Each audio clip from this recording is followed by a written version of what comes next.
चालू थी उसका आखिरी का जो लेक्चर है उसको समाप्त हाँ करना। और फिर बाद में देखेंगे प्रश्न तंत्र में क्या बता सकते हैं। हमारे ब्रिगेडियर साहब का हुक्म है तो करना तो पड़ेगा, है ना? तो नहीं सर, मैं तो सर रिक्वेस्ट कर एंड सकता एंड माय हूँ। एंड माय बर्थडे मेट दोनों, तब है तो ना? ब्रिगेडियर भी है, हमारे बर्थडे मेट भी है, तो इसलिए करना तब पड़ेगा। तो सर हम तो देखिए, सर एक ही दिन के बर्थडे वाले हैं। सबसे पहले तो उसकी मुबारकबाद है सर, लेट ही सही। आपको भी प्रदेश में ये गॉड ब्लेस यू सर, हमारे गुड। हमारे मित्र बोलते हैं बर्थडे कैसा मनाया, मैं बोला राष्ट्र मनाता है। पूरा मनाता है, पूरा हमें संसार किसी मनाता है सर। अब राष्ट्र सुरक्षित है, हम भी सुरक्षित है, ऐसा हम समझ सुरक्षित है। बिल्कुल सही। तो हम अभी 12th भाव का रह गया था, 11 तो हमने कर दिए थे। तो हाँ जी 12वें सर। भाव के कारक के बारे में थोड़ा सोचने की कोशिश करेंगे कि ये मैनिफेस्ट कैसा होता है। तो शेयर मैं करता हूँ स्क्रीन एज यूजुअल।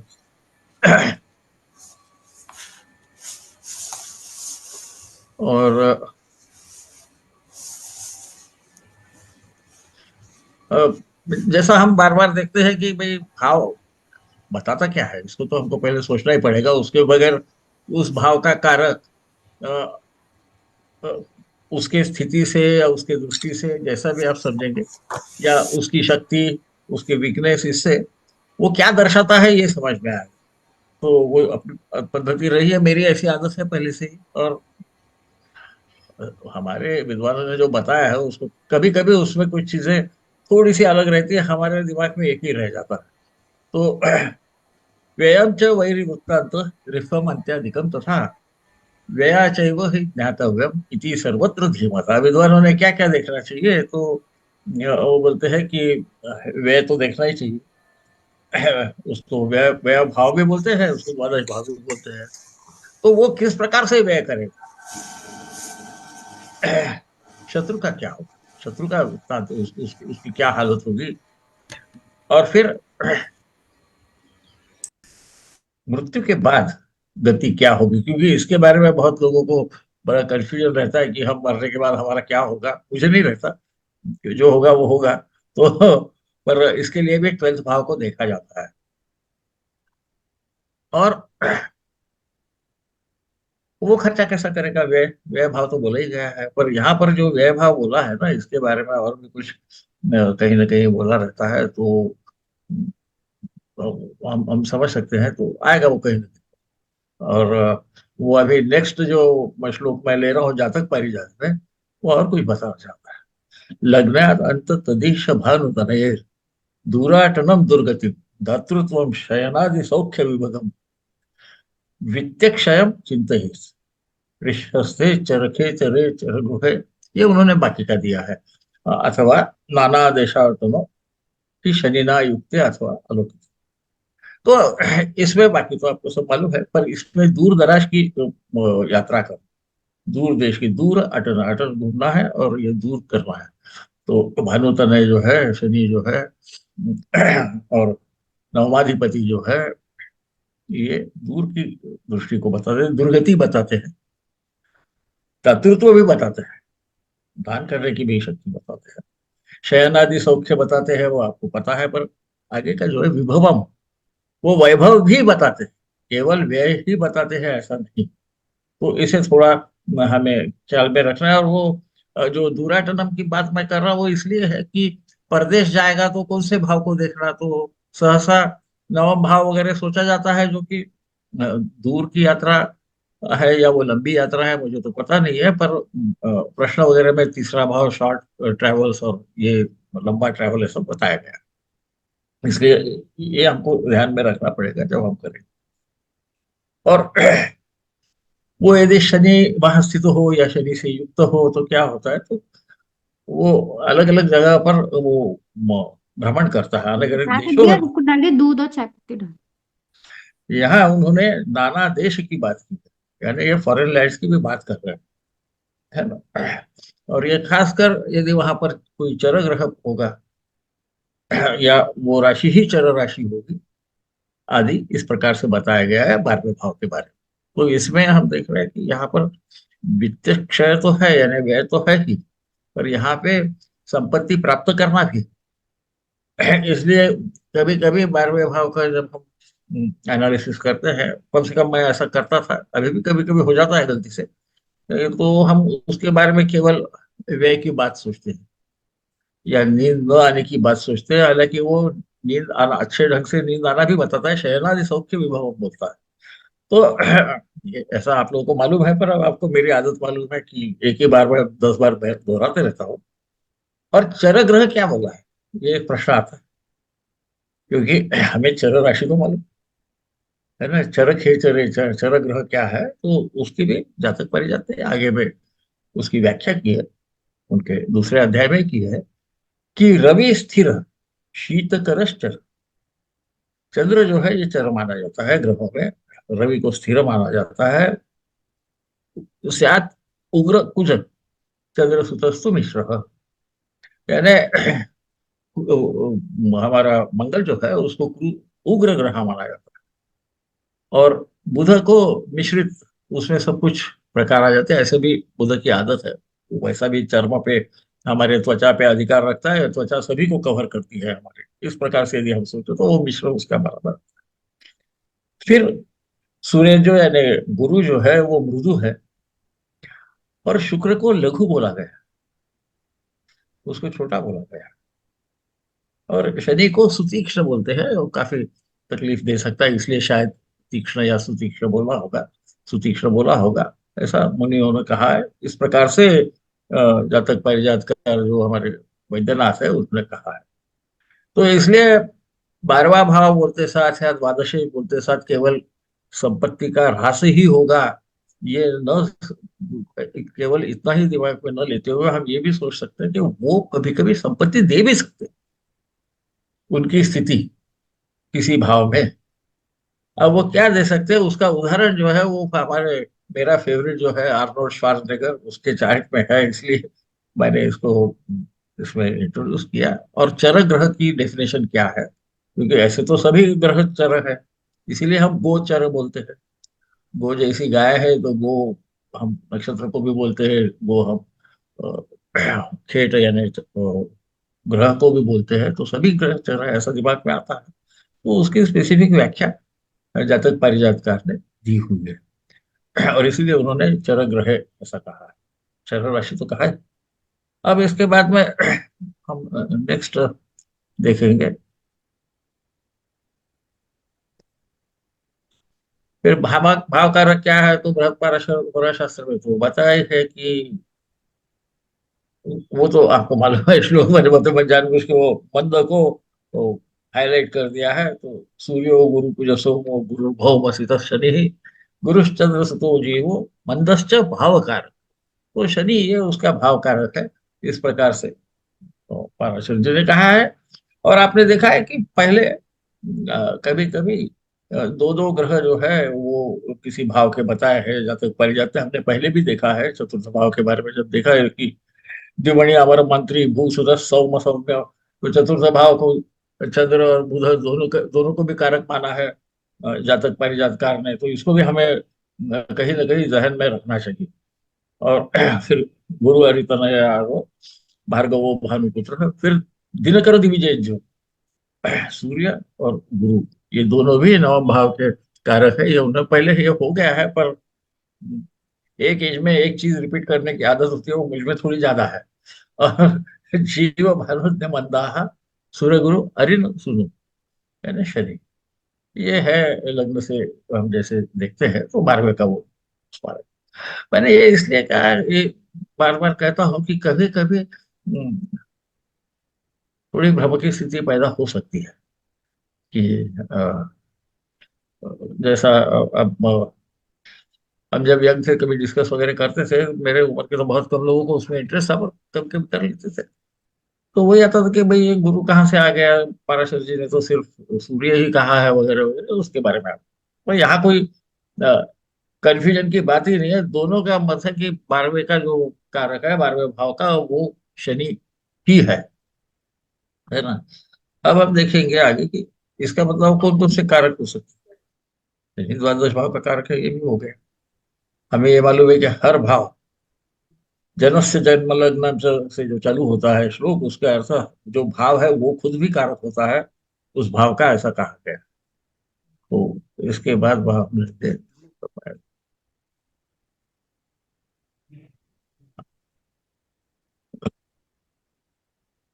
तो इसका मतलब कि द्वादश भाव खुद, द्वादशेश, ये द्वादश भाव के कारक होते हैं, दो होते हैं। हर जगह आपको दो कारक दिखेंगे, क्योंकि भाव खुद भी कारक होता है, भावाधिपति भी कारक। कुछ विद्वानों का कहना है कि केतु भी द्वादश भाव का कारक है। उसका शायद उन्होंने अर्थ ऐसा किया है होगा कि यदि केतु सप्तम में स्थित होगा शनि से वगैरह, पर मुझे वो बहुत ज्यादा संयुक्तिक नहीं लगता। वो शायद मोक्ष कारक है, हम कहते हैं ना। और 12वें भाव में उन्होंने अंत्यादि को हमने गुजर जाने के बाद जो गति है उसकी बात की है, इसलिए शायद कुछ विद्वानों का कहना होगा कि वो केतु का, केतु भी द्वादश भाव का कारक है। परंतु मुझे ऐसा नहीं लगता, क्योंकि मेरा मत ही है।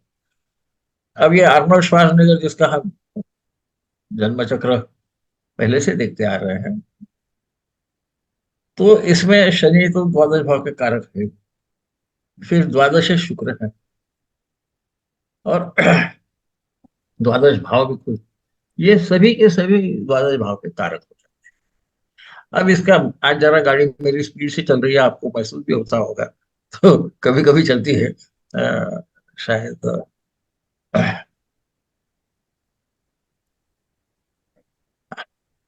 अब हम सीधा अर्नोल्ड श्वार्ज़नेगर के राशि चक्र पे पहुंच जाते हैं, क्योंकि इसमें से काफी चीजें आपको पहले ही पता है, ऐसी भी आपको ये भी पता है, मैं सिर्फ उसको उस पर एलैबोरेट करने की कोशिश कर रहा हूं।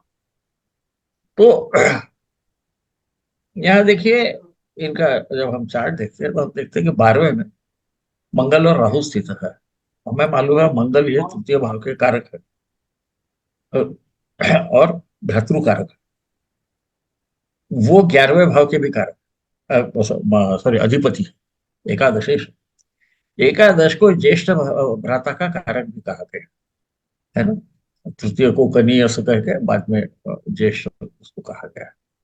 ये कहाँ स्थित है, तो ये जाके 12वें भाव में स्थित है। अब सहसा जो भी ग्रह किसी भाव में बैठता है, वो खुद की स्वभाव अनुसार, कारकत्वानुसार कुछ न कुछ दिखाने की कोशिश करते रहता है। तो अब लाभ भाव का कारक यदि द्वादश में बैठा, एक मिनट में इसका फोन आया, मैं इसे,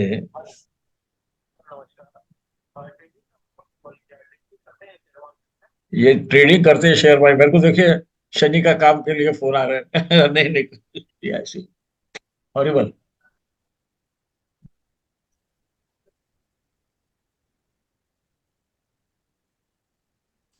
परेशान है इससे। कैसा करना है, मुझे इसको बंद करना है। म्यूट पहले तो इसको कर, बात होता है। ये खेड़क हो गया है साहब। तो जब से मैंने वो डू नॉट डिस्टर्ब किया ना, तो मेरे को ज्यादा ये कॉल आने लगे, स्पैम कॉल। और तो हम देख रहे हैं कि लाभ का व्यय होगा, यानी इसने जो भी कमाया वो खर्चा हो जाएगा। काहे पर होगा, तो मंगल से संबंधित कुछ न कुछ होगा। मंगल ज्येष्ठ भ्राता है, वो राहु से युत होने से उसको,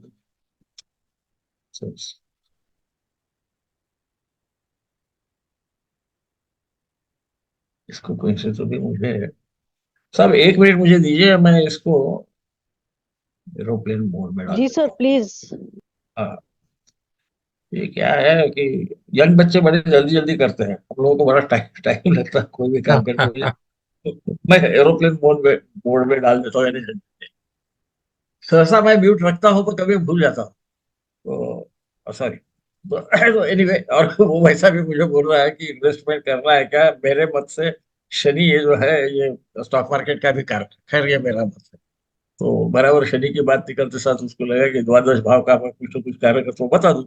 तो एनीवे, तो इसमें इसका अर्थ लाभ का व्यय होगा, वो अपने ज्येष्ठ भ्राता पे खर्चा करेगा।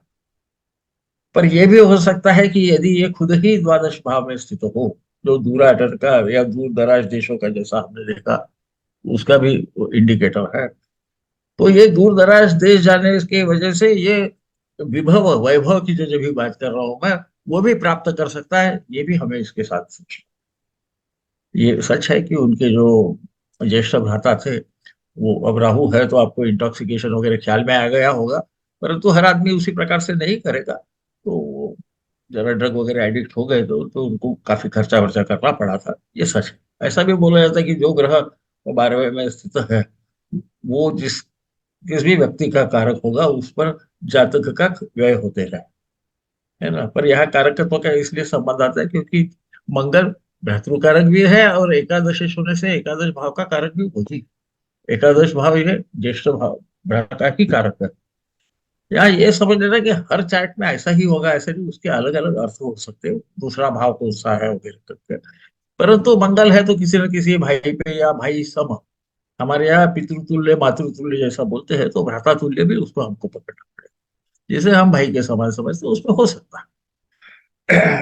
अब और क्या हो सकता है, तो देखिए वो षष्ठेश है मंगल। षष्ठ भाव जो है वो केवल शत्रु का ही भाव नहीं है, ये अथक परिश्रम का भी भाव है। और इसीलिए जातक पारिजातकार ने शनि को भी षष्ठ भाव का कारक कहा गया। इसे हमको ध्यान में रखना। वो भृत्य है ना, सप्तम भाव षष्ठ भाव जो है ये भृत्य भाव है, तो भृत्य कारक शनि होता है। तो इसका अर्थ ये भी होता है कि ये अथक परिश्रम दूर दराज के क्षेत्र में जाकर वहां से ये, क्योंकि वो लाभेश भी है, वहां से ये धन अर्जित कर सकता है। 12वें में कैसा करेगा, क्योंकि वैभव भी 12वें का एक एट्रीब्यूट बताया गया है।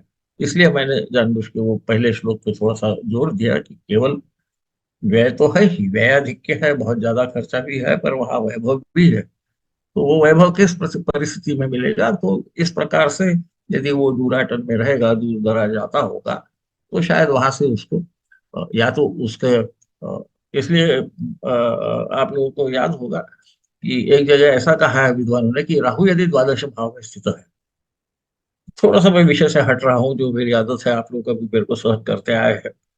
तो राहु यदि द्वादश भाव में है, तो ऐसा बोलते हैं thieves will set up on him, उस पे चोर या डकैत हमला कर देते। इसका कॉन्वर्स भी है कि राहु समझ जो भी है, तो उसमें म्लेच्छ भी आते हैं ने, दूसरे हमारे से भिन्न कल्चर के लोग या दूर दराज के देश, यहाँ पर यदि ये खुद ही स्थित होगा जातक, तो वो वहां से वैभव प्राप्त कर सकता है। इसे कभी न भूलिए, और इसका आप इसका अप्लाई करके देखिए, तो मुझे ऐसा लगता है कि बहुत बार आपको ये मेरा जो कहना है वो सही दिखेगा। तो इसलिए भाव का महत्व ही है। भाव स्वादु रस स्मृत जो बोला है, ये आगे मैं थोड़ा सा प्रश्न तंत्र पे कुछ एक दो लेक्चर में देने की कोशिश करूंगा, मैंने कैसा समझा है वो। तो वहां पर भी आ, ये श्लोक आया है, महिधर टीका में ये श्लोक उन्होंने लिया है कि भाव समझे बगैर कुछ नहीं समझ सकता। तो भावों का एप्लीकेशन है, भाव कारक है, तो थोड़े से उसके उसकी जो ऑफ ब्रांच जा रही है।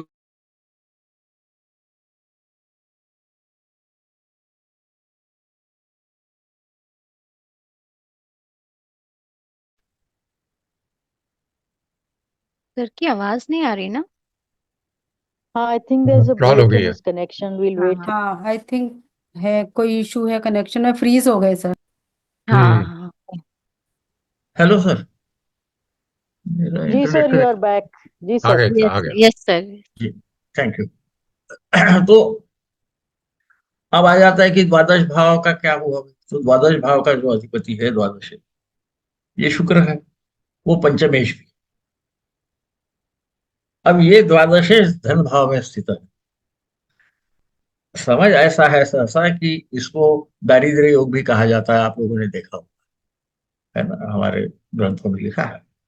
पर ये दारिद्र्य योग वैभव में कैसा बदलना, क्योंकि यदि 12वें भाव से हम वैभव और व्ययाधिक्य दोनों भी देख रहे हैं, तो कुछ तो होगा, है ना। कर्म से ही भाग्य की सिद्धि होती है, ऐसा कहा गया, याज्ञवल्क्य जी ने भी कहा है, और भगवान कृष्ण ने भी इन शब्दों में नहीं, पर एक अर्थ से वही कहा हुआ है, जब वो अर्जुन को उपदेश करते हैं। तो ये द्वितीय भाव में स्थित है, ये धन भाव है। अब हम एक दृष्टि से देखें तो भाई द्वादश शनि द्वितीय भाव में बैठ गया, तो वो जो उसकी एक्यूमुलेटेड वेल्थ हम जिसको बोलते हैं, संचित धन जो है, उसका व्यय कराएगा। परंतु यदि जातक ही वहां हो तो क्या होगा?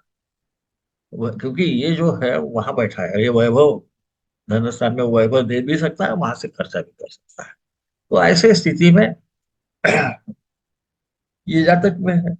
अच्छा, ये अनुभव सिद्ध जो भाव है हमारा, जो पंचम भाव है, ये अनुभव अनुभव सिद्ध ज्ञान जो है उसका इंडिकेटर है, कारक है। तो इन्होंने अपने अनुभव सिद्ध ज्ञान से ही अमेरिका में जाके अ, अपनी उपजीविका या अपना वैभव जो है वो वहां प्राप्त किया। क्योंकि ये ऐसे तो थे, वेट लिफ्टर वगैरह थे, वो कुछ दिन तो ऑस्ट्रिया में रहे, वहां उनको सक्सेस मिला पर नाम नहीं। अमेरिका में आने के बाद में उनको वो मिस्टर ओलंपस वगैरह हुए। बाद में उन्होंने सिनेमा में बहुत ज्यादा महारत हासिल की। अब देखिए, शुक्र जो है ये तौर्य त्रिक होने से आपको संबंध तो ख्याल में आए रहा है, तो होगा, तो उस वजह से आर्ट के फील्ड में, पर थोड़े अलग ढंग के आर्ट के फील्ड में शनि उनके साथ है ना। तो इस प्रकार से, और द्वादश का भाव का जो कारक शनि है वो भी द्वितीय में बैठा हुआ। तो जब ऐसी स्थिति आ जाती है, वो सूर्य के साथ है, थोड़ा बहुत क्षीण तो है।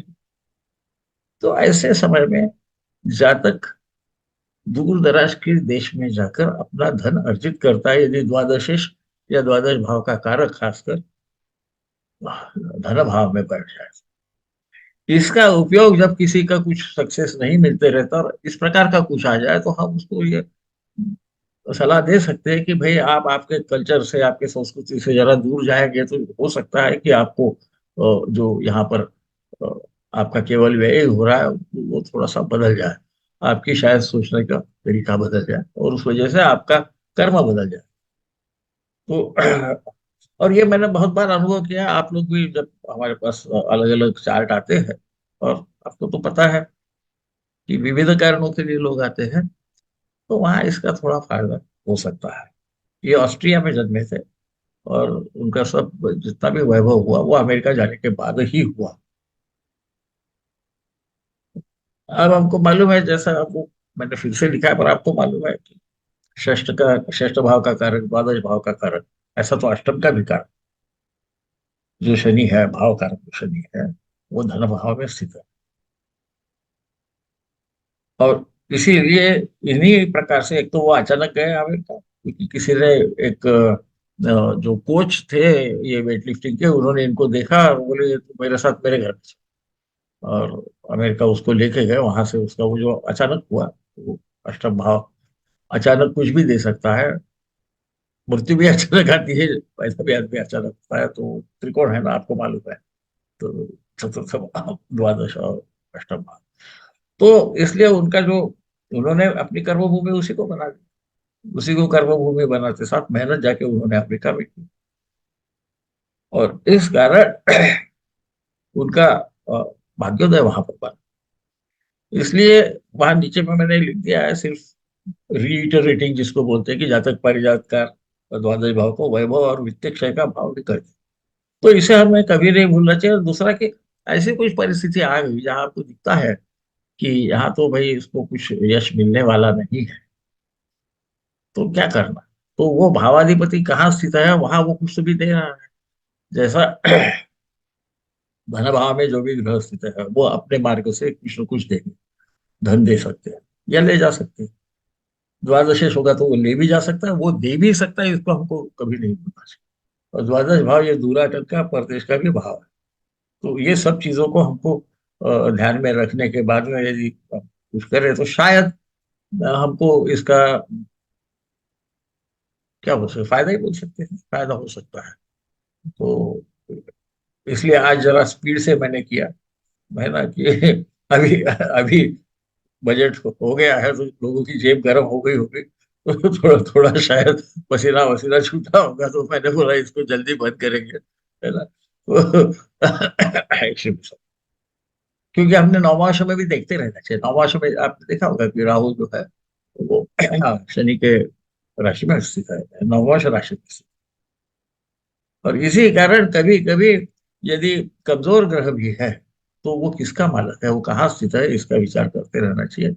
उसके साथ साथ वो कौन से भाव का वो कारक है, क्योंकि ये सब चीजें वो जहां बैठा है वहां से एक्सप्रेस, वहां से वो अपना अस्तित्व जाहिर करेगा। इस प्रकार से सोचते हैं, तो यहाँ पर केवल हम भाव कारक की भावों के भाव कारक की बात कर रहे हैं, इसलिए मैंने उसको थोड़ा सा रिस्ट्रिक्टेड ही रखा है। पर भाव कारकों को आप अलग कर नहीं सकते, है ना। तो इस प्रकार से ये द्वादश भाव का फायदा होता है। यदि हम करना चाहे तो उसको नसीब से अचानक उसको बुद्धि हो गई कि हमको अमेरिका जाके कुछ होगा, वो उसको उनके पास पैसे ऐसे ज्यादा थे नहीं, परंतु वो कोच को ये बड़ा पसंद आ गया, इंटरनेशनल कोच था, उसने ऑस्ट्रिया से उसको अपने घर लेके गया, उसको रहने को भी वही मिला। तो आप उनके यदि चतुर्थ भाव वगैरह क्या है देखेंगे तो आपको ख्याल में आ जाएगा। हमने पहले जब चतुर्थ भाव के कारकों वगैरह की बात की है, इसी यही मैंने राशि चक्र लिया है, ताकि कहीं गड़बड़ न हो सके। या होता क्या है कभी कभी, मैं थोड़ा सा विषयांतर कर रहा हूँ, पर कभी कभी ऐसा होता है कि हमको किसी व्यक्ति का मालूम हो गया तो हम उस चार्ट को उल्टा सुल्टा घुमा के उसको जस्टिफाई करने की कोशिश करते हैं। तो वो मेरे हाथ से न हो, इसलिए मैं जब ऐसा 12 भाव का वगैरह देखता हूँ तो एक ही कुंडली को सब जगह ले जाता हूं, ताकि यदि मेरा लॉजिक गलत हो जाए तो भी आप बता सकते कि ये लॉजिक ऐसा नहीं दिख रहा है, और मैं खुद समझ जाऊं कि मेरी कुछ गलती हो रही है, तो उसमें मैं सीखता हूँ आप लोगों से। तो इस प्रकार से ये भाव का द्वादश भाव को डरते हैं लोग, द्वादशीश को डरते हैं, मैंने देखा है। परंतु ऐसा होता नहीं, उसका उपयोग हमें करना, उसने कहाँ जाना है इसको देखना, है ना। तो वो वहां से अपना फल देगा। द्वितीयाधिपति 12वें में बैठे तो पेन्युरी का योग, दारिद्र्य योग बताया गया है, पर आप क्वीन विक्टोरिया और क्वीन एलिजाबेथ दोनों का चार्ट देखिए, ऑलमोस्ट सिमिलर योग है। एक ने अपना राज्य बढ़ाते गई प्रदेश में, दूसरे ने अपना राज्य सिकुड़ लिया, उसके हालत क्या हुए, अब गुजर गई बेचारी। तो आप देख सकते हैं, है ना। तो उसका वो तो आपको एक पोटेंशियल दे दिया, उसका प्रयोग क्या करना है इसकी तो बुद्धि आप ही को उसका प्रयोग करना है ना। तो मुझे ऐसा लगता है कि ऐसे तकलीफ में जब आते हैं तो थोड़ा सा भावों की तरफ या भावाधिपत्य की स्थिति की तरफ यदि हम अ, ध्यान दें तो हम वो जिसको ऋणात्मक परिणाम है उसको धनात्मक कैसा कर सकते हैं, इसका कुछ ना कुछ उसको कर्म से उसका निदान कर सकते हैं कि इस प्रकार से करोगे तो शायद आप ठीक रहोगे। आपको ये बहुत जगह दिखाई देगा कि तृतीयाधिपति द्वादश में बैठ जाए, है ना, पराक्रमेश द्वादश में बैठ गया या दशमेश द्वादश में बैठ गया, तो वो आदमी उतना इफेक्टिव नहीं होता, परंतु डिफरेंट कल्चर में जाते साथ उसमें फर्क पड़ जाता है। इसी का ये बहुत अच्छा उदाहरण है, क्योंकि यहाँ शुक्र ऐसा भी 12वें में शुक्र अच्छा भाव गया, वो भी जाके द्वितीय भाव में बढ़ गया, है ना। जो भी जितना निगेटिव होना था धन के मामले में वो हुआ, परंतु द्वादश का व्यय का साथ ही वैभव है, चतुर्थ में सुख के साथ ही दुख भी है। इस प्रकार से हमें सोचना चाहिए। खैर आप लोगों ने ऑलरेडी विचार वगैरह कर लिया है, और कुछ हमारे तो पीएचडी है, टीचर है, उनको मालूम है, पर कभी कभी वो मैं मैं किस ढंग से विचार करता हूँ ये केवल आपको बताऊँ। तो आई होप कि अब मैं मेरे जवान को लगाम दूं हिंदी सिनेमा में बोलते हैं वैसा, है ना। और कुछ पूछना है तो जरूर पूछिएगा, उसमें कोई प्रॉब्लम। हाँ, किसी मुझे का कोई पूछना प्रश्न हो है, तो। मुझे कुछ मुझे सर एक चीज पूछना है 12 भाव से रिलेटेड। जी। मान लीजिए 12th हाउस में हाँ स्कॉर्पियो राशि में हाँ। सन, मून, मार्स, मरकरी सारे बैठे हुए हैं, मतलब वो सारे हाउस के प्लेनेट ही इसमें बैठ बहुत गए बढ़िया। हैं, केवल जुपिटर, वीनस और सैटर्न को छोड़ के। जी तो जी। इसको हम किस तरीके से देखेंगे? देखिए पहले तो ये देखना है कि कौन से भाव का अधिपति 12वें में जाके बैठा, और जो जातक आता है ना, मैं एक आपको बताऊं यार, मेरी जो तरीका है, मैं उसको पहले पूछता हूँ तुझे क्या मालूम कराना है? ताकि हम भाव पे पहले कॉन्सेंट्रेट कर जी। सकें, है ना, बराबर। फिर ये द्वादश में है का क्या अर्थ है, क्योंकि द्वादश के जो है वो और कहीं दृष्टि डालते हैं, सहसा सप्तम तो डालते ही है, परंतु हमारे जो बड़े ग्रह है गुरु आदि, ये बाकी चीजों पे भी दृष्टि डालते हैं। जैसा गुरु वहां यदि चला गया द्वादश भाव है, हाँ, तो वो चतुर्थ भाव पे भी देखेगा, जी है ना, अष्टम पे भी देखेगा।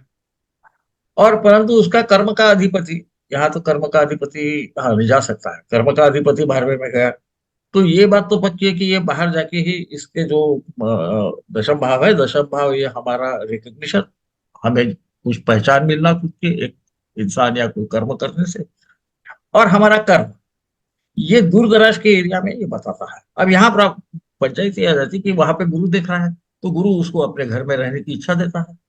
तो ऐसे वक्त जो यदि ये प्रश्न होगा कि मैं कामयाब क्यों नहीं हो रहा, या मुझे, मैं काम करता हूँ उसका श्रेय दूसरा क्यों ले जाता है, तो हम ये बोल सकते हैं कि भाई तुम्हें इच्छा तो है अपने घर में रहने की, वो न रहोगे तो ज्यादा अच्छा, आप डिफरेंट कल्चर में चले जाइए। हम जब दूराटन बोलते हैं उसका मतलब ऐसी जगह जहां हमें अनसेफ लगे, इसका मतलब वो कल्चर अलग हो। अभी तो क्या है, भारत देश बहुत बड़ा है, अब एक संघ हो गया इसलिए हम फॉरेन की बात करते हैं, पर भारत में भी अलग अलग स्टेट में अलग अलग परिस्थिति है। हम उत्तर भारत के यदि लोग हैं तो हम दक्षिण भारत में जाएंगे तो हमको परदेश में आए सवाल लगेगा, क्योंकि स्क्रिप्ट भी नहीं समझती, उनकी पद्धतियां है सभी हिंदू पातल है, और तो हमें कुछ भी नहीं समझते, तो हमारे लिए परदेश है ना। तो उसको हम ये बोल सकते हैं, ऐसा आप जाओगे तो ज्यादा अच्छा है। बाकी मर्जी तो आपकी, पर आप यदि इसलिए आए हो कि मेरा प्रमोशन नहीं हो रहा, या मेरे को मेरा श्रेय जो है, मैं काम तो मैं करता हूँ, मेरा श्रेय मेरा बॉस लेके जाता है, क्योंकि सूर्य है ना, तो वो 12वें में होगा। ऐसा भी सूर्य जो है वो पिता का कारक है, जब वो द्वादश में रहता है तो उस इंसान ने पिता से दूर जाके काम करना अच्छा रहता है। आ रहा है ख्याल में? अच्छा, ये जो 5 ग्रह है, इसमें ये देखिए कोई एक दूसरे के 1 डिग्री में तो नहीं है, तो वहां हाँ पर आपको इसमें मालूम है, हाँ, आपको जी मालूम है वहां पे जो उत्तर को रहता है सन लैटिट्यूड, एंड मरकरी है। हाँ, तो वो फिर वो मरकरी की थोड़ी शक्ति कम हो गई। हम्म। ये शक्ति कम होना अच्छा है या बुरा है, ये हमको सोचना पड़ता ओके। है ना। यदि अच्छे भाव का स्वामी ये बहुत दुर्बल होके अपना त्रिक भाव में स्थित हो जाए, तो वो एक प्रकार का विपरीत राजयोग। अच्छा, वो भी बता रहा है कि बाहर जा तू, है ना, और वो अचानक आता है, विपरीत रहता है, तो हम बोलते हैं कि ऐसे वक्त तुम ध्यान में रखो, कोई ऐसी अपॉर्चुनिटी आ रही होगी, क्योंकि गोचर से आपको समझता है कि सहसा कुछ ना कुछ अपॉर्चुनिटी आ रही है, 8वें पर से शनि वगैरह जा रहा होगा तो उसका डोमेन चेंज होगा आदि, तो हम बोल सकते हैं। और घर घर से भी जाने का, द्वितीय भाव में बैठा है तो वहां देखेगा चतुर्थ पे, तो अब ये जाने का टाइम आया, ऐसा आया तो तू जा बेटा, और जाने के बाद में फिर तुझे ये मिलने की संभावना ज्यादा है, ऐसा मुझे लगता है। ऐसा कभी भी बोलना 100% ऐसा ही होगा, ये कभी ज्योतिष ने नहीं बोलना, ऐसा मेरा मानना है, इसलिए कि उस जातक का कर्म उसमें इन्वॉल्व रहता है, आपने बताने के बाद उसने किया ही नहीं, तो वो ऑटोमेटिक कुछ नहीं होता, उसी पे पूरी गीता है। तस्मात उत्तिष्ठ कौन्तेय, इसलिए तू उठ, तेरे को जीतना है तो, है ना। तो मैं इसलिए उसका उदाहरण देता हूँ कि उसमें बहुत सारे प्रिंसिपल्स ज्योतिष के यूज किए हैं, आपको ख्याल में आ जाएंगे। तो इस प्रकार से उसको देखा, जब 5-6 ग्रह इकट्ठा रहते हैं, वो सहसा ना एक ग्रह अपने दशा में दूसरे ग्रह का परिणाम देता है, इसको ध्यान में रखिए, जी दशाओं के बारे में खासकर। हाँ, तो और सर उसका एक देखिए। क्वेश्चन था मेरा भी। हाँ जी, हाँ, जी, सॉरी, आप कंप्लीट कर लीजिए फिर मैं आती हूँ। पूछिए पूछिए, माता तुम्हारे पीछे में माता है, देखो, प्रणाम दुर्गा का सर, चित्र लगा है, तो रिलेटेड माता हैप्पी दो बर्थडे। नाक है ना? नहीं, अच्छा मैडम पूछिए, आप चल रुकिए, दत्ता शत्रुघ्न रुक जाएगी हमारी। हाँ सर, इसमें एक क्वेश्चन और था। जैसे कि हम ये कहते हैं कि घर से दूर, घर से हाँ, दूर मतलब जन्म स्थान से दूर मानेंगे, और वो वहां पेरेंट्स के जहां साथ जहां पर, बच्चा गया है। हाँ, नहीं मैं बता, जहां पे उसके काफी उम्र गई है बचपन से, जी वो जो भी जगह होगी, वो कल्चर से दूर, मैं कल्चर की बात करता हूँ। ओके हाँ, डिस्टिंक्टली डिफरेंट कल्चर। ओके। हाँ, हालांकि नेचुरली कि वो नॉर्मली देश बदलता है या प्रांत बदल जाता है, और वो बदलाव जितना ज्यादा, उतना उसको परिणाम ज्यादा मिलते हैं, या आप थोड़े से कल्चर में अलग है और वहां भी ये जाए ना, तो शायद वहां पे उसको संधि आती है और दूर जाने, ठीक है। और आपको ऐसे बहुत दिखेंगे कि आपको जी भी नहीं जी समझेगा कि सब कुछ है फिर क्यों नहीं हो रहा है, तो ये उसका एक मार्ग है। मैं सहसा, जो मुझे जानते हैं उनको पता है कि मैं सहसा मंत्र पूजा वगैरह की तरफ नहीं बोलता हूँ। मैं बोलता कर्म तुम्हारे हाथ में, वो तो पहले करो। जी वो भगवान को क्यों तकलीफ दे रहे हैं? सब उसी को मांग रहे हैं। ऐसा मत करो, कुछ खुद भी करना सीखो। है ना, जी ये मेरी विचित्र पद्धति है, पर आप तो मेरे लेक्चर पहले अटेंड कर चुके हैं, आपको मालूम है। जी मैं जी स्पष्ट बोलने में ज्यादा विश्वास रखता हूँ। ऐसा भी मंत्र शास्त्र में कहा गया है, मणि मंत्र औषधि। मणि मंत्र और औषधि, जहाँ औषधि लगी वहाँ औषधि ही लगी। है ना, मंत्र वगैरह करने में उच्चारण करना नहीं आता, काय के लिए मंत्र करता है? काम तो कर, फिर भगवान दे देगा जो भी देगा तेरे को। जी जी हाँ, इसी प्रकार से हमको देखना चाहिए। और ये 4-5 जब ग्रह आते तो बिल्कुल ख्याल रखो कि इसमें किसकी शक्ति ज्यादा है, वो कहाँ से करेगा। तो द्वादश भाव से करने वाला है। द्वादश भाव का अर्थ हमें ढूंढते रहना, मतलब यदि सूर्य जो है, जो पिता का कारक है, ये 12वें में गया है, तो इसको पितृ सुख में अभाव है, ये समझ। तो ये अभाव खुद ही यदि तैयार किए तो वो प्रभाव हो जाता है ना, हमने ऑप्ट किया। या इसको इस ढंग से सोचिए कि मेरा जन्म जो हुआ, या मैं जहाँ पे रहता हूँ, जहाँ मेरा पालन पोषण हुआ, वो यदि चतुर्थ भाव है ना।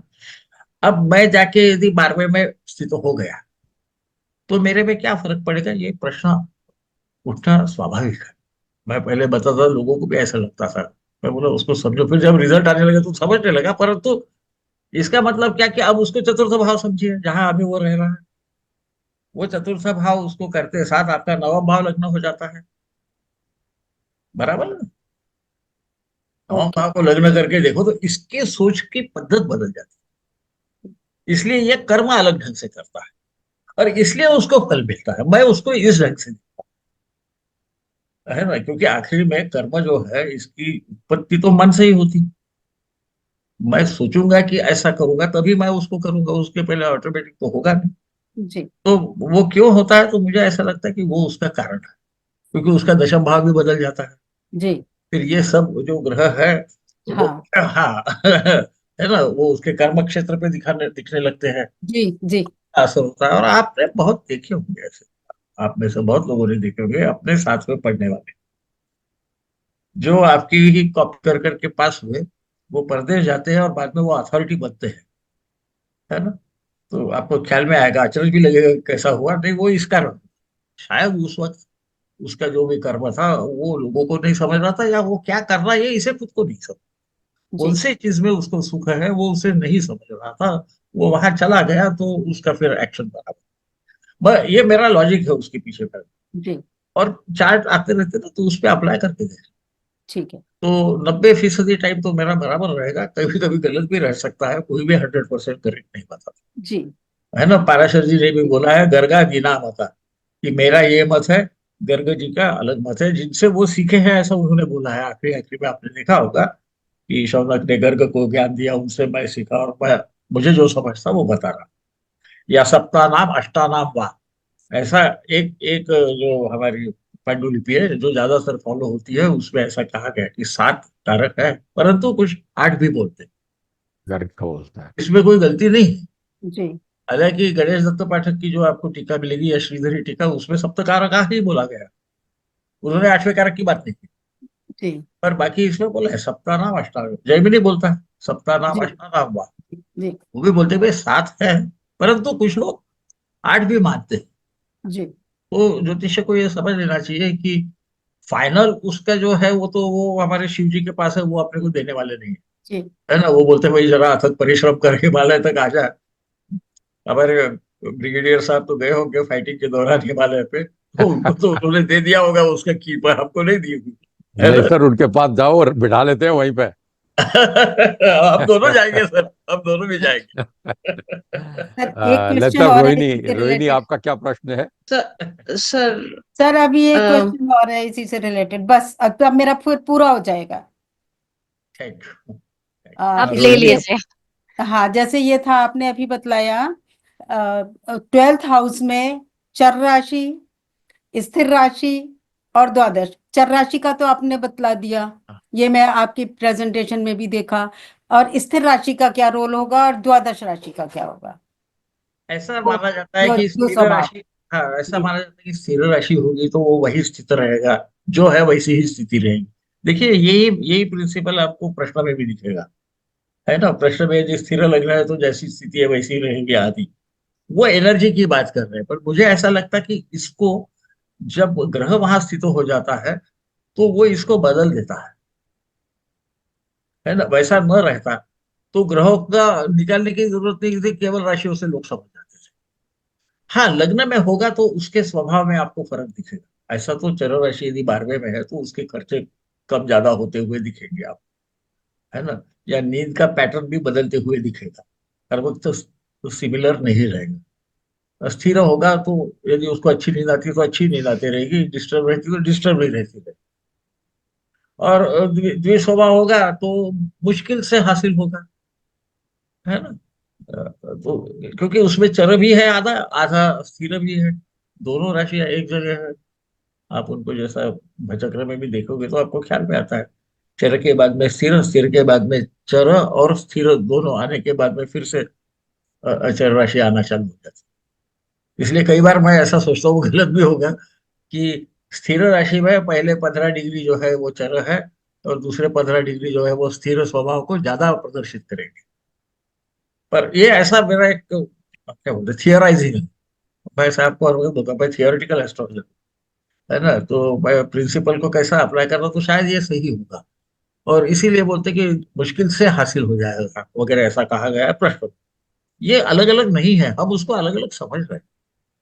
मेरा आज भी मानना ऐसा है कि हमारी नेटल हॉरोस्कोप जिसको बोलते हैं, जन्म लग्न कुंडली जो बोलते हैं, प्रश्न कुंडली जो है, इसमें बहुत ज्यादा फर्क नहीं, पर कुछ सूक्ष्म फर्क जरूर है।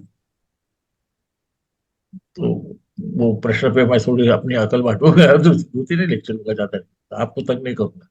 तो उसमें मैं बताने की कोशिश करूंगा क्या होता है। परंतु 4-5 ग्रह रहे तो कभी भी ख्याल नहीं रहे, ये सब अपना अपना तो परिणाम दिखाएंगे। कब दिखाएंगे? अपने अपने दशा के दौरान। तो क्या केवल दशा के नहीं, दशा प्रत्यंत दशा इस प्रकार से बिल्कुल देह दशा तक भी दिखाएंगे। इसीलिए उसके साथ हमको ट्रांजिट भी देखना है कि अब इसका आखिरी में क्या होने वाला है ना। इस प्रकार से करने पे आपको ख्याल में आने लगेगा दशाओं में, पर वो ख्याल में रखिए, क्योंकि योग कारक के साथ में मैलेफिक भी रहा तो भी वो योग कारक के रिजल्ट देता है, ऐसा कहा गया है। इतना कहने के बाद में हमने वो माता की पूछ पकड़ के स्वर्ग में पहुंच जाना चाहिए, कि भाई ये कॉन्वर्स भी रहेगा, है ना। मैलेफिक के साथ यदि बेनिफिक रहा तो क्या होगा, बेनिफिक के तो है तो यानी ये एक दूसरे के रिजल्ट देते हैं। इसी अर्थ से उसको पकड़ना, ठीक है ना जी। धन्यवाद थैंक सर। यू। हाँ, बोलिए। सर मेरा सर, क्वेश्चन है हाँ, बोलिए। नताशा मैम, आपको पूछना है या फिर मैं पूछ लूं? आप पूछो आप पूछो बहनी पूछो। अच्छा पहले अच्छा पूछ ठीक लीजिए, मैं बाद में पूछ लूंगा, no problem. Okay ma'am, sorry. Sir question ये है कि हम द्वादश भाव का लॉर्ड अगर मतलब जाता है 7th भाव में, हाँ, और वो लग्न को भी एस्पेक्ट कर रहा है, बट बिल्कुल। अगर हम जब काउंट करें तो मतलब उसकी पोजीशन देखें तो द्वादश भाव अपने से अष्टम में गया, हाँ, बिल्कुल। है ना। बिल्कुल। हाँ, तो इसमें हम उसको कैसे लेंगे, मतलब क्योंकि इससे तो ये तो फॉरेन से रिलेटेड भी दिखा रहा है। हाँ, पर वो स्पाउस से रिलेटेड बता रहा है बेटा। वो ग्रह जाके बैठा था, पार्टनर स्पाउस बिजनेस में वहां जाके बैठ गया, हाँ। है ना, है ना। तो ये भी तो हो सकता है कि ये जो जातक है इसके स्पाउस दूर दराज के एरिया से आवे, या डिफरेंट कल्चर से आवे। डिफरेंट यानी बहुत डिफरेंट नहीं, पर थोड़ा बहुत हम्म। डिफरेंट कल्चर से उसी के। हमारे यहाँ क्या होता है बेटा, साहब, ब्रिगेडियर साहब के सामने बोलने में थोड़ा सा हिचकता होगा। तो हमारे यहाँ सर सर हमारे यहाँ क्या होता है, हम ना दूर दराज का एरिया या फॉरेन इसको समझने में कई बार गड़बड़ करते हैं, या हम जाति वाति में देखते हैं। जाति का कोई संबंध नहीं, हमारे शास्त्रों में केवल वर्ण है, बाकी कुछ नहीं। पहली बात, हम्म। हम्म। जात का अर्थ जिसका जन्म हुआ वो, संस्कृत में उसको जातक बोलते हैं। इसीलिए हम ये चार्ट जिसका आता है ना उसको हम जातक बोलते हैं। हम्म। ये जो जन्म हुआ बच्चा है उसका क्या होगा, इस प्रकार से हम जातक बोलते हैं। अब द्वादश का स्वामी आके सप्तम पे बैठ गया, दो काम हो सकते हैं, या तो इसको बिजनेसेस में लॉस हो सकते हैं, है ना, क्योंकि वो बिजनेस का भी स्थान है, वो ट्रैवल्स का भी स्थान है, या इसका स्पाउस या पार्टनर या बिजनेस जो भी है उसका वो फॉरेन से नहीं, डिस्टिंक्टली डिफरेंट कल्चर से कुछ ना कुछ संबंध हो सकता सर अगर ये तो प्लैनेट पे भी डिपेंड करेगा, जैसे अगर है। हाँ, हाँ, सवाल एग्जाम्पल मैं हम। वही वही बोल रहा हूँ बेटा, वो प्लेनेट हाँ। है वो तो मॉडिफाई कर देता ना उसको। हाँ तो सर मून अगर है और क्योंकि और उसी लिए बेटी नेचर को उसी लिए उसको पहले प्रश्न पूछने देना जहाँ तक हाँ है ना। होता पर क्या सर है हाँ बेटी हाँ बोलो बोलो। क्वेश्चन इसमें सर ये था उसका जो प्लैनेट आ रहा था वो मून था तो हाँ हाँ मून से तो हम एनालिसिस ये भी कह सकते हैं कि उसकी स्लीपिंग डिस्टर्ब्ड रहेगी और वो मून लगन को भी एस्पेक्ट कर रहा है तो दैट मीन्स उसका मतलब कि वो जातक को ही परेशान करेगा। हाँ, परेशान करेगा या उसको वेरिएबल रहेगा, उसके पार्टनर्स वेरिएबल रह सकते हैं। अच्छा। वेरिएशन है ना बेटा, मून वेरिएशन है। हाँ हाँ मून हाँ। माता भी है। आप मून को एक ही देख रहे हो ना बेटी। द्वादश हम्म भाव का तो है वो चतुर्थ हम्म। भाव का भी आपको मालूम है कि वो कारक है। बराबर है ना, द्वादशेष है, हाँ। चतुर्थ भाव का कारक है। अब चतुर्थ हम्म भाव ये सुख का कारक है, आपको मालूम है, सुख देता है वो चतुर्थ भाव, सुख देता है। तो ऐसा तो नहीं। अच्छा, 12वां जो भाव है वो शयनादि सुख का भी भाव है। हम्म अरे आप बोलेंगे आप मुझे कंफ्यूज कर रही है मैं कंफ्यूज नहीं कर रहा बेटी हम्म इसीलिए उनको पहले ये पूछना क्या, सहसा ऐसे लोगों को ट्रैवल करने की आदत रहती है, उनको अच्छा लगता है। कई बार इनको हाँ। दूर दराज के एरिया में जाना अच्छा लगता है। और यदि आप उनको पूछोगे कि आपको ट्रैवल ऑफ्टन अच्छा लगता है क्या, अलग अलग जगह जाना, तो 99% आपको हाँ बोलते हैं। हम्म क्योंकि ये जो दूर दराज का अधिपति या रिप्रेजेंटेटिव है, वो आके सप्तम भाव में, जिसको हम शॉर्ट ट्रैवल्स का भाव भी बोलते हैं, है ना। हम्म गमा वहां से देखते हैं हम, जाना आना वहां से देखते हैं, तो उनको वो अच्छा लगता है। उनके पार्टनर भी कई बार डिफरेंट कल्चर के रहते हैं, जिनसे वो हम्म इंटरेक्ट करते हैं। पार्टनर का मतलब, स्पाउस का मतलब सबको एक ही समझ। इसमें क्या है, ये हमारे जिंदगी में बाद में आते हैं, है ना। पैदा हो हम्म पाते नहीं है, बाकी ये रिलेटिव तक, षष्ठ भाव तक तो सब हम पैदा हो गए तो ये सब आ गए ऑटोमेटिकली, है ना। हम पैदा हो गए तब से आ गए सब। सप्तम भाव के एज में बाद में आते हैं, और ये वेरिएबल रहते हैं। तो हम्म।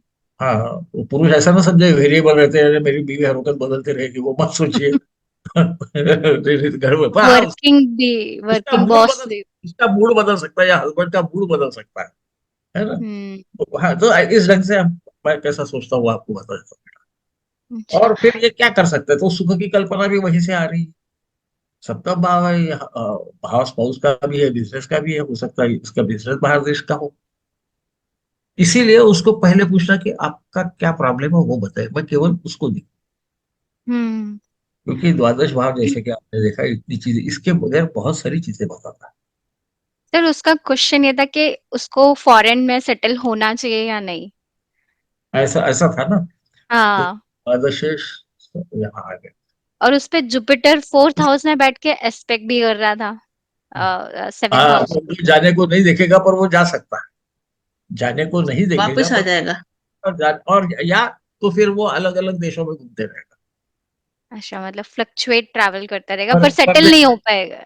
नहीं, सेटल इन द सेंस, अब कुछ लोग क्या करते हैं, 10 साल इस कंट्री में रहते हैं, 10 साल दूसरे कंट्री में चले जाते हैं, है ना। इस वक्त हमारा कर्तव्य क्या है बेटा, पूछना कि उसका वो क्या करता है। वो हमको एज ये समझ में जॉब आता करता है हाँ। है काहे में। सपोज ये आईटी इंडस्ट्री में है तो ये इधर से उधर जाएगा। एमएनसी में ही है। एमएनसी में है तो उसकी अलग अलग जगह शाखाएं और कंपनीज रहती है। तो ये वहां हम्म से वहां, वहां से वहां ऐसा जा सकता है। वहां पर भी उसको सुख का अनुभव होगा, जुपिटर वहां बैठा है, 12वें पे देख रहा है, वहां दुख तो नहीं देगा, है ना। हम्म। आ रहा है ख्याल में बेटी। हाँ हाँ समझ में आ रहा है सर। हाँ हाँ मतलब उसका क्वेश्चन ऐसा था कि मैं पीआर के लिए अप्लाई करूं कि नहीं मतलब तो वो मुझे वो लगा कि पीआर के लिए हाँ, बहुत बड़ी परमानेंट बात बाहर होता है। रहना, परमानेंट बाहर हाँ रहना थोड़ा मुश्किल है, ऐसा मुझे लगता है। क्योंकि मुझे 4th हाउस रिफ्लेक्टेड नहीं लग रहा नहीं, जुपिटर पर है। देखो क्या होता है बेटा कि फोर्थ हाउस में मेरे ख्याल से जुपिटर है ना। हम्म तो जुपिटर होने के बाद में वो 10th पे भी देखता है, और वो 12th हाउस पे भी देखता है। हम्म। तो ये बाहर जाके भी स्थित हो नहीं सकता, ऐसा हम कह नहीं सकते। उसका 10th लॉर्ड और 3rd लॉर्ड, असेंडेंट कौन सा, एरीज तो नहीं है? क्या अगर नाम लिया एग्जॉल्टेड है तो और भी। उसका असेंडेंट एरीज तो नहीं है? टेंथ और ट्वेल्थ लॉर्ड कहाँ, टेंथ लॉर्ड कहाँ है बेटा? 10th लॉर्ड सर उसका है, एक सेकेंड,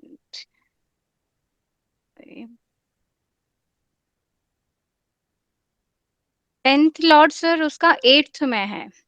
हाँ, ये अचानक बाहर जा सकता है, या इसका कर्म क्षेत्र बदल सकता है। और थर्ड लॉर्ड कहाँ बैठा है? थर्ड लॉर्ड भी 8th में ही, मतलब थर्ड और 10th लॉर्ड 8th में ही है, एक ही है, वीनस हुआ ना सर। अच्छा, वीनस है, पर हाँ बराबर, वीनस है। क्योंकि वो 12th में मून द्वादश होके वो सप्तम पर में पर बैठा पर वो पीआर न लेवे ऐसा मैं नहीं बोलूंगा, क्योंकि है। उसको मिलेगा, उसको अच्छा। मिलेगा। Tenth house is house of certification, hmm बराबर है, उस पे जुपिटर देख रहा है ना। हाँ, हाँ अरे मैं क्या प्रोफेसर। क्या सोच रहा हूँ वो आपको बता रहा हूँ। पर इतना ही है कि वो जगह बदलते रहेगा, तो उस टाइप का उसका यदि व्यवसाय होगा तो yes he can certainly. Okay. ठीक उसको है। एडवाइस कर सकते हैं, ही कैन ऑप्ट। हाँ, he can, but he can also take, क्योंकि देखो गुरु बैठा है चतुर्थ भाव में, बराबर है बेटा। हम्म। तो गुरु की आदत है कि जिस भाव में बैठता है वहां कुछ ना कुछ क्षति करता है। क्योंकि वो अष्टम का लॉर्ड भी है सर वो। अष्टम का लॉर्ड है और वो गुरु है, गुरु जहां हाँ, बैठे वहां कुछ ना कुछ क्षति करता है, इसीलिए उसके दिमाग में आ रहा है कि मैं पीआर लूं या नहीं लूं। केंद्राधिपति वो दोष हाँ, लगाएंगे। और वो वहां चतुर्थ में बैठा है ना, तो वहां कुछ ना कुछ वो गड़बड़ करते रहता है। जी बहुत सर। बुरी ढंग से नहीं करता, इसलिए इसको कोई वही जाना ही पड़ रहा, भाग्य वगैरह ऐसा कुछ नहीं रहेगा, पर yes, so he can be away from his. Home town से। हाँ, होम टाउन या कल्चर या वॉटेवर, मैं कल्चर समझता हूँ। हाँ ओके, जैसा हम कल्चर। महाराष्ट्र में रहते हैं बेटा, हमारे हम्म। 80 मील के बाद में आंध्र चालू हो जाता है। हाँ हाँ, हाँ कल्चर कल्चर। बदल गया, हाँ, कल्चर बदल गया। तो जो Right. परदेश नहीं जा सकता, मैं बोलते ठीक है ना, आदिलाबाद में काम करना चालू कर दे, आते जाते जा। हाँ, वहां से आना सही है। जाना, घर यानी तू घर में है, घर में नहीं भी, क्योंकि हाँ, सही है। हाँ, तो वो हमको डिवाइस करना पड़ता है। तो इसीलिए उसको विवेक कहा जाता है ना, सेंस ऑफ प्रोपोर्शन हमको यूज करके फिर उसको बोलना है, क्योंकि गुरु बैठा है तो गुरु गड़बड़ वहां करेगा। और चतुर्थ पे और कोई ग्रह की दृष्टि वगैरह तो नहीं है, मैलिफिक? नहीं, नहीं है सर। हाँ, तो इसका मतलब सुख से ही जाएगा, पर वो जा सकता है, बिल्कुल जा सकता है, क्यों नहीं जा सकता? हाँ बट गुरु सर वो मार्स के घर में बैठा है ना, मार्स के चतुर्थ में तो मार्स है, तो नहीं नहीं, आ, वो मार्स स्कॉर्पियो, में स्कॉर्पियो में जुपिटर है। वो कर सकते हो, हाँ, पैसा। तो वो जिस स्थान में स्थित है ना, वहां कुछ ना कुछ क्षति करता है। ये गुरु हम्म की पद्धति है, वो बुरे ढंग से नहीं करता, इसीलिए शायद वो he is comfortable with going there. और हम्म हाँ, और चंद्र है तो इसको घूमना पड़ेगा। इसके ये आगे बिजनेस में गया तो बिजनेस भी चेंज करते रहेगा, या पार्टनर चेंज करेगा, जिनसे इंटरेक्ट करता है वो चेंज होते रहेंगे। तो इसलिए मुझे लगता है कि ये पॉसिबल है, वो L1 वीसा वगैरह पे जा सकता है यदि अमेरिका जा रहा हो। हाँ नहीं, उसने ऑस्ट्रेलिया का अप्लाई किया है। हाँ हाँ, कर सो सकता, कर सकता, कर सकता, जब पूछा जब मुझसे। जब जब गुरु उसके दशम भाव पे देखेगा, वो जब टाइम आएगा या वक्र होने की वजह से वहां उसका एस्पेक्ट पड़ेगा टेंथ हाउस पे, तब उसको हम्म मिल सकता है। वो सर्टिफिकेशन है ना बेटा, हम्म सर्टिफिकेशन, सर्टिफिकेशन हम टेंथ हाउस से देखना चाहिए, ठीक है ना। ठीक है सर, थैंक यू। तो इसलिए पहले ये समझ लेना बेटी, हम्म तो प्रश्न पूछना, देखो एक भाव 2000 चीजें बता सकता है, आप उत्तर कालामूर्ति या फल दीपिका पढ़ेंगे तो आपको ख्याल में आएगा। एक ग्रह भी 100-200 चीजें बताता है ना। हाँ। तो हमने गेसिंग गेम करने की जरूरत नहीं, भाई तेरा क्या प्रॉब्लम है इतना बता मुझे, तो हम भाव निश्चित कर सकते हैं, भावाधिपति निश्चित कर सकते हैं, वहां क्या हो रहा है ये सब। हम्म बाहर जाके सुख मिलना है क्या, गुरु देख रहा है सुख मिलेगा, कोई प्रॉब्लम नहीं, चतुर्थ समय बैठा है भाई, यहाँ ये कुछ तो भी करे। तो ऐसा नहीं है कि इसको जाना ही पड़ेगा या माता से झगड़े ही करेगा, ऐसा नहीं, पर माता से भी थोड़े बहुत कभी कभी गड़बड़ करेगा वो, पर वो सॉफ्ट ढंग से करेगा, माता ने बोले तो ध्यान नहीं देगा, इतना ही करेगा, क्योंकि गुरु शुभ ग्रह, हम्म वो शुभ ग्रह से करता है ना। हम्म हाँ, और ट्रांजिट में वो जब कहीं देखता है जहां बैठता है, वो दोनों जगह अच्छा करता है। वो उसका नेटल में अलग बिहेवियर रहता है, गुरु और शनि का इधर अलग रहता करेक्ट सर। है। हाँ हाँ, इसको ध्यान में रखो, ये अलग अलग जगह ना अलग अलग ढंग से बिहेव करते हैं बेटा। हमारे पास हम्म तीन पैरामीटर से एक दशा है ना, एक नेटल पोजीशन है प्लेनेट की, और एक जो है वो हमारी ट्रांजिट की पोजीशन है। तो ये ट्रांजिट में प्लेनेट अलग ढंग से बिहेव करते हैं, नेटल चार्ट में अलग बिहेव करते हैं, और दशा में वो उनके भावाधिपत्य के हिसाब से रिजल्ट। तो वहां पर फिर वो फंक्शनल बेनिफिक फंक्शनल बेनिफिक ही आता है। ठीक है ना? Yes, sir. Thank you Could sir. I explain it to you properly? Have you understood? Yes, yes, yes, sir. हाँ, नहीं नहीं होगा तो पूछते जाना। हाँ, हाँ. सर मैं हाँ नताशा जी, हाँ यार, last question of the day. यार Sir, I would request all not to discuss your personal charts. अगर कोई प्रिंसिपल नहीं समझ में आया तो वो प्लीज पूछिए. करेक्ट। सर मेरा क्वेश्चन तो प्रिंसिपल पे ही था इनफैक्ट. हाँ, प्रिंसिपल पे रहना चाहिए, क्योंकि खुद का चार्ट हाँ हम बराबर डिटैच होके नहीं देख सकते। तो मुझे कई बार जी बोलते हैं, सर. आपने अपना चार्ट देखा क्या? मुझे अभी बीच में चिकनगुनिया हो गया था, अभी भी तकलीफ थोड़ी चालू है, ज्यादा नहीं। तो मैं बोला, मैं खुद का चार्ट नहीं देख सकता, मैं मेरे गलतियों को भी जस्टिफाई करूंगा, है कि नहीं? या मुझे कुछ अच्छा हुआ उसमें बुरा देख रही हो तो मेरे मन के हिसाब से करूंगा, तो आई बोलो बेटी, क्या बोलते ना नताशा? या हाँ सर मेरा बेसिकली बड़ा इंटरेस्टिंग क्वेश्चन था. एक तो दो तीन चीजों का मिक्सचर है. सैटर्न सेकंड हाउस से कनेक्टेड हो, चाहे वो उसको दृष्टि करे चाहे वो वहां बैठा हो, तो हाँ, धन का अभाव करता है, बंदा धन निकालता है. ठीक है. नहीं यहाँ पे वो यदि अष्टमेश और हाँ त्रिकोणे और नवमेश भागेश है. ठीक हाँ है. हाँ तो हाँ मेलेफिक भी है, नेगेटिव भी है. इसी हाँ हाँ, प्रकार से हमारा वीनस जो है, जो कि द्वादशेष है, वो पंचमेश भी है और दोनों त्रिकोण के स्वामी भी हैं, और बराबर। उसमें बैठे भी हैं. तो हाँ यहाँ पे एक बिल्कुल। बड़ा मिक्सा सिचुएशन समझ में आ रही है मुझे कि ये इसमें लॉसेस भी दिखा रहा है और बड़े अच्छे गेन्स भी दिखा रहा है. देखो, दो चीजें ख्याल में रखिए, बड़े अच्छे गेर यदि वो दूसरे देश में या दूसरे संस्कार में गया तो, वरना नहीं। और दूसरा, 6, 8 और 12 के स्वामी यदि वीक होके कहीं बैठ गए तो वो अच्छा योग करते हैं, और वाइस वर्सा, अब है ना? वीक तो हो गया बिकॉज सन बैठा हुआ है साथ में. और अ, और अगर नवमा हम ऐसे नवमा देखा जाए नवमांश तो में तीन नौ खराब. नवमा और नवमांश में राहु भी उसके साथ है, तो यानी नवाज की उसके तो राशि, D1 की उसके बात कर राशि में रही हूँ. कुंभ में है ना, मेरे ख्याल से हम्म, नवमांश में कुंभ में होगा ना? कहाँ है? जी जी मेरे को तो जी दिखने में इतनी जी. तकलीफ होती है, मत पूछो। हाँ बराबर है, कुंभ में ही होना चाहिए। ये सर राहु कुंभ में ही है. हाँ हाँ हाँ, जी. तो वो वीक हो गया, और साइमल्टेनियसली वो अ, आपके 8th हाउस का स्वामी है, बराबर, शनि। जुपिटर एट का 8th एंड 11th का स्वामी है, हाँ, खराब हो गया था। तो वो ये ये विचित्र योग है, इसलिए मैं उसी को केवल विपरीत राजयोग मानता हूँ। 8th और बाकी सब लोग 9th का बहुत लॉर्ड है. अजीब सा है. अगर आप ऐसे भी देखें तो आपका अष्टमेश, द्वादशेश और त्रिशदय का थर्ड हाउस का जो लॉर्ड है, तीनों हैं, इकट्ठे बैठे हुए हैं. वो इसीलिए कि अगर हम मेलेफिस के हिसाब से देखें तो. वो यदि वहां नहीं बैठते तो वो और कहीं बैठते, है ना? परंतु चूंकि वो धनस्थान में बैठे हैं, तो वो अपना परिणाम वहां से देंगे, धनस्थान से देंगे। कब? जब ये जहाँ पैदा हुआ है, या जहाँ जवान होने तक जहाँ रहा वहां ही रहे, तो वहां तो वो निगेटिव ही बता।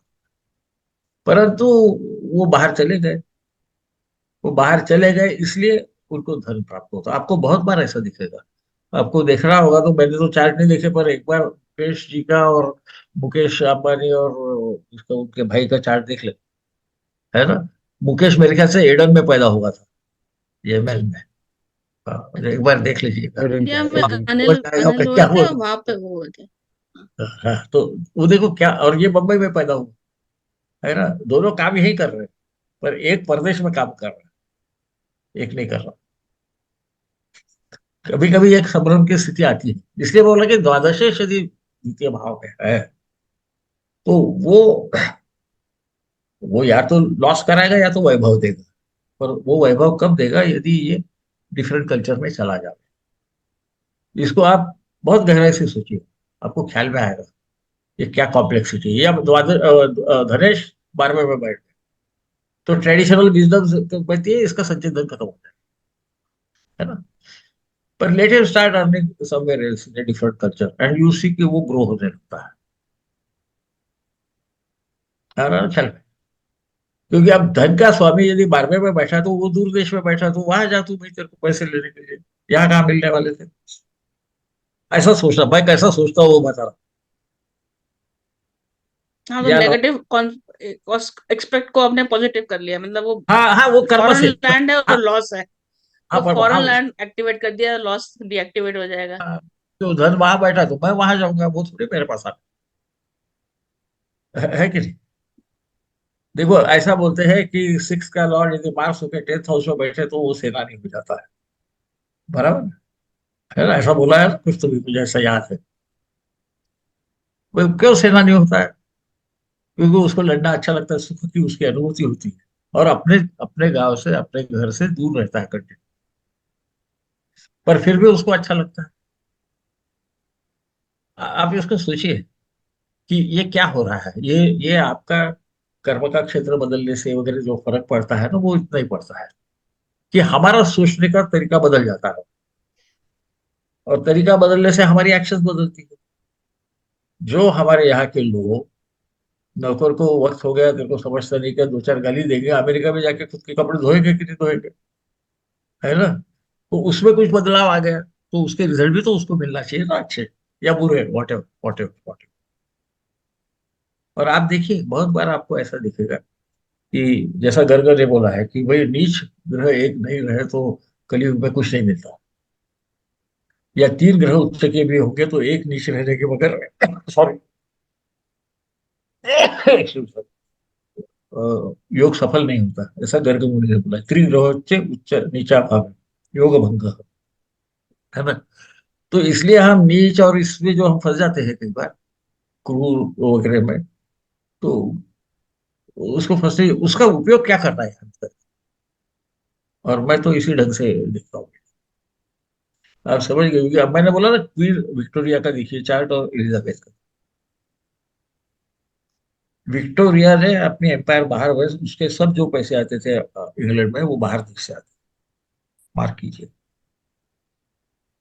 एलिजाबेथ आई, उसने एक एक अपना हिस्सा छोड़ना चालू किया, अपने इंग्लैंड में ही रही, तो आखिरी में तो ये आ गया था उनको टैक्स भी लगने लगा था, तो उसके करीबन वो इम्प्लीमेंट होने के पहले गुजर गई।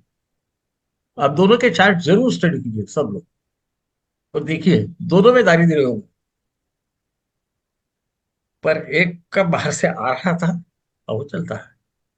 इसलिए कभी कोई नहीं कर सकता, मैं बोलता हूँ कि अरे वर्चुअल वर्ल्ड में काम हो सकता है, कोई परिस्थिति ऐसी घर में होगी नहीं बाहर देश से, कोई बात नहीं, वर्चुअल वर्ल्ड है ना। ई मार्केटिंग जो भी आप लोग करते हो, आपको ज्यादा मालूम है यंग जनरेशन को, वो कर कोई हरकत नहीं। पुराने जमाने में भी केरला के राजा स्पाइसेस इजिप्त और अरब देशों में भेजते थे। तो ये जो एक्सपोर्ट का ये अभी आया वगैरह कुछ नहीं, वो पद्मनाभ टेम्पल उसी पे उसकी संपत्ति बनी है ना। तो ऐसा हम सोचने लगेंगे तो शायद हमें कुछ ना कुछ उसमें से मिले। क्योंकि कभी कभी क्या होता है, पराक्रम 12वें में बैठता है, तो इसका पराक्रम यहाँ कोई सफल नहीं होता, बाहर जाके विद्वान बन जाता है। तो और ऐसे चार्ट्स को देखते रहिए, जब ऐसे विचित्र आएंगे ना, और यदि एक डेबिलिटी का ग्रह होगा तो सहसा आपको वो कुछ तो भी अचानक ढंग से बड़ा होते हुए दिखेगा। क्यों, मुझे भी नहीं समझा। उसको मैं ये सोचता हूँ कि वो ग्रह अपने उच्च स्थान को बैठ के देख के वहां पर प्रगति करा रहा है, यही मैं उसको यानी लॉजिक लगा सका, बाकी कोई वजह। नीचे ग्रह कभी भी, आपको मालूम होगा हमारे पंतप्रधान जो है उनके लग्न में नीच का चंद्र बैठा है ना। चार्ट है कि नहीं मोदी जी का आपके पास? होगा, पक्का क्या होगा। लीच का? हाँ, चंद्र बैठा है ना। हाँ, देखो कहाँ बैठा है। लगन में नीच का है तो मगर नीच लगन का, में नीच का है सर, नीच का, नीच का। स्कॉर्पियो लगन है। हाँ इसलिए जी। नीच का प्लेनेट बहुत बार कुछ देखे जाता है। या कॉन्डोलिसा राइस का आप देखिए, यूएस में ब्लैक और लेडी और सेक्रेटरी ऑफ स्टेट कभी नहीं हुई। उसके बाद में होगी भी नहीं, परंतु उसके चार्ट में एक आपको डिग्निटी का प्लेनेट दिखेगा, चेक कर लेना, है ना। तो ये अनयूजुअल जब होता है, कुछ अचानक हो जाता है, तो ये नीच के प्लैनेट्स बहुत बार उसमें बहुत मददगार साबित हो जाते हैं। इसलिए वो नीच में अपने दिमाग से निकाल देते सीधा से। ये सोचना नीच है तो भी हरकत नहीं, उच्च है तो भी हरकत नहीं। आधार यह है कि पाराशर जी ने बोला है कि लग्न को नीच प्लैनेट देखे या उच्च देखे, आदमी को राजयोग होता है। हम पाराशरी पढ़ते हैं पर उसको ढंग से नहीं पढ़ते, ऐसा मेरा चाल है, जो माफ कर देना, कोई बुरा मत मानिए।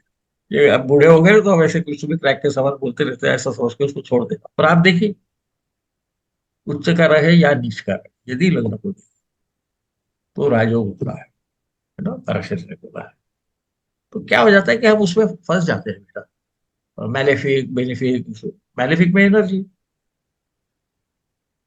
भाई आपके देश बचाना है तो लड़ने वाले लोग लगेंगे ना, वो तो मार्स के पास है ना। या प्लानर लगेंगे तो वो सैटर्न के पास है। इस ढंग से सोचिएगा, मैं कैसा सोचता हूँ वही आपको बता रहा हूँ। वो सही है गलत है वो चार्ट पे आप अप्लाई कीजिए, आपको समझ जाएगा। मुझे यदि सही निकला तो बताना, गलत निकला तो मत बताना, नहीं बताना। बताना बताना, ताकि मैं सीखूं उससे, मैं सीखूं उससे। आप तो बहुत बार ऐसा दिखता है, बहुत बार दिखेगा। या जैसा स्थिर लग्न है, जब जैसा मैडम पूछ रही थी, तो स्थिर लग्न है, देखो स्थिर लग्न होगा तो इंसान अ, बहुत चंचल नहीं रहेगा, उसके बिहेवियर में नहीं दिखेगा। स्कॉर्पियो लग्न रहेगा, वो मन की बात आसानी से आपको नहीं बताएगा, है ना।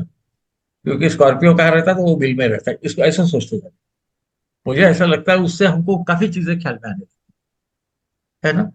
ठीक है नताशा जी। सर और मुझे सर खबर करना, साइंस बहुत कुछ डिपिक्ट करते हैं। वो कुछ है, वो आपका स्वभाव डिपिक्ट करते हैं, और क्या डिपिक्ट करते हैं। वो जो चित्र है, आपने कभी वो तारे जोड़ के दिखे क्या? ऐसे नहीं दिखते जैसे आपको बताया गया, वो कहीं पे भी ऐसा करके उसके सीख बता देते हैं। पर वो एनिमल का बिहेवियर देखिए ना, आपको समझ आता है क्या बोल रहे हो। मेष राशि है तो किसी को रेलवे इंजन को भी मार देता है टक्कर, है ना? वो भी मंगल की राशि। सही बात है। और ये स्कॉर्पियो भी मंगल की राशि है। पर इसका लड़ाई अलग ढंग से चलती है। ये देखता है ये आदमी ये मिल के आगे चले जाए, पीछे से मैं इसको मारूं, मैं खुद गायब हो जाऊं, मैं खुद को बचा लूं। स्कॉर्पियो ऐसा ही बिहेव करता है। वो दिख, वो दिखता नहीं कभी। तो ऐसा ऐसा सोचने का। मैं ऐसा सोचता हूँ, वो आपको बता रहा हूँ, गलत होगा तो मुझे माफ, है ना? नहीं पर मुझे नहीं खबर सर, करना सो दैट आई आप कैन उसको मॉडिफाई कर सकूं। ये ठीक है कोई सर, थैंक ह्यूमिलिटी यू वगैरह वेरी नहीं मच है, सर। ये सच को मैं एक्सेप्ट करता हूँ कभी। जी। I think we'll have no more questions today sir. I hope so. ये हिमांशु जो सा लेट राइजर है तो इसलिए इसका क्वेश्चन बोलो बेटा, नमस्कार सर। बोलो बेटा। सर एक छोटा सा प्रश्न है, माफी चाहूंगा सर। हाँ, छोटा ही बोलो। जब सर जैसे 12th भाव का आपने अभी बताया कि व्यय का भाव है, लेकिन हाँ सर जब हम हर किसी भाव से उसका 12th लेते हैं वो सभी व्यय के माने जाते हैं, जैसे लगन से 12th, हाँ सेकंड हाँ, से लगन, थर्ड पर आप से पर सेकंड आप बन गया। मैं समझ गया आपका। पर हाँ उसमें एक आप ये भी समझिए कि उसको वैभव का भी भाव बोला जाता है। इसीलिए मैंने जातक परिजात का श्लोक दिया। उसको हम केवल व्यय का भाव मान रहे हैं, पर जातक परिजात बोलता है विभवम। विभव यानी वैभव। तो वहां से आप अर्न भी कर सकते हो। आप करोगे कि नहीं ये आपके बिहेवियर पे है, और प्लानिटरी पोजीशन से आप उससे क्या समझे उस पे, है ना। ऐसा बोला जाता है कि 12वें में जो प्लेनेट है वो उस तारकत्व को मदद करता है, ऐसा भी बोला गया है। तो उसमें कंफ्यूज होने की कोई जरूरत नहीं। देखो हर भाव को दो साइड से, जैसे चतुर्थ भाव सुख का है तो उसको डैमेज होगा, वो दुख का हो जाता है। बराबर है ना। आ रहा है ना ख्याल में। तो 12वां भाव है, 12वें का 12वां हुआ है ना, क्या हो गया? तो वो गेन पॉजिटिव हो हो गया। गया, ग्यारह, हाँ हाँ 11वां भाव हो गया। हाँ। या जैसा धनस्थान में 12वें का स्वामी बढ़ गया, तो 12वां भाव उसके लिए क्या हो गया? 11वां भाव हो गया, है ना, इनकम का भाव हो गया। इसलिए उसको इनकम आता है। उसका स्वामी भाई ये इसलिए ज्यादा नहीं बोल रहा था कि बहुत ज्यादा कंफ्यूजन हो जाता है कई बार, तो हमारे शिष्य भी बोलते कि आप बहुत कॉम्प्लेक्स बताते हो कभी कभी। तो मैं बोले उसको सोचो आप कि हम एक ही ढंग से जाते हैं। ऐसा भी बोला गया है कि वहां जो ग्रह है वो जो भी कारकत्व से जो इंसान बताया उस पर खर्चा भी होता है। अब ये परस्पर हमको विरोधी लगते हैं, पर ये विरोधी नहीं है। तो विरोधी हम समझते हैं, शांति से एक एक स्टेज से जाएंगे ना तो आपको खुद ही को समझ जाएगा। योग पे मैं कई बार बोलता हूं, केवल योगों को मत ध्यान में रखिए, उसका प्रिंसिपल समझ कि भाई जैसा केंद्राधिपति दोष लोग बोलते रहते हैं, सब बोलते हैं, है ना, हम भी बोलते हैं, पर वो दोष दशा के संबंध में है, उसका वो ग्रह खराब होने से कोई संबंध नहीं। केंद्राधिपति दोष यदि होगा और वो केंद्र में खुद के स्थित न होगा ग्रह, तो उसकी दशा उतनी परिणाम कर, इसका मतलब वो जीरो नहीं होती, वो दोष है, वो उसका अंत नहीं है। दोष है ना एफ्लिक्शन, मेरे चेहरे पे यहाँ मार्क आ गया तो ये दोष है केवल, है ना। आपने यदि वो चिन्ह वगैरह का देखा होगा, पढ़ा होगा कि शनि यहाँ होगा तो तिल रहता है, यहाँ होगा तो आप समझ सकते हो, उसको लांछन बोलते हैं या दोष बोलते हैं। दोष का मतलब टोटल निगेटिव नहीं होता, पर वो उतनी शक्ति नहीं रहती उसको देने की, इतना ही अर्थ है। कब? दशा में, अपने दशा में। अदरवाइज गुरु जहां देखेगा वहां कुछ अच्छा ही कर, वो भले ही न रहे उसका सब कोई अर्थ नहीं। हाँ, गुरु की दशा अच्छी जाएगी ऐसा आपको समझता होगा तो फिर उसको जरा सोचना पड़ेगा कि अष्टमेश है वगैरह शायद नहीं, या क्योंकि वो अष्टमेश होगा तो भी नहीं देगा, केंद्र का स्वामी होकर बाहर बैठेगा तो भी नहीं देगा, पर दोनों में फर्क पड़ता है। ठीक है ना बेटा, आ गया ख्याल में? Thank you sir. My pleasure बेटा, thank you. I will now wind up. हाँ जी, ठीक है, प्रणाम sir. Thank you very much sir. Thank you sir. प्रणाम सर, थैंक यू। नमस्कार। नमस्कार।